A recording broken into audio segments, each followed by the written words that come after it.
اقوال کے تحصیل 84 دن شاہ دفعہ 144 کی خلاف ورزی کرنے پر 2 دکانوں کو سیل کر دیا گیا۔ دکانداروں کے خلاف مقدمہ درج۔ اسسٹنٹ کمشنر محمد اکبر ظہور نے کارروائی کرتے ہوئے 2 دکانوں کو دفعہ 144 خلاف ورزی پر سیل کر دیا گیا۔ دکاندار موقع سے گرفتار کر لیے گئے۔ ڈویژن بیورو چیف امانت کے مطابق سہیوال میں لاک ڈاؤن کی وجہ سے تمام دکانیں بند۔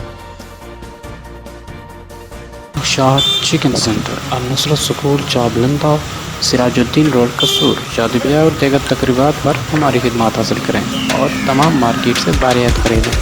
امر الیکٹرانک، ہمارے ہاں واشنگ مشین، LEDs، موبائل نقد و آسان ایک ساتھ پر حاصل کریں اور مزید تفصیلات کے لیے علی امام M شعیب سے اوپر دیے گئے نمبر سے رابطہ کریں۔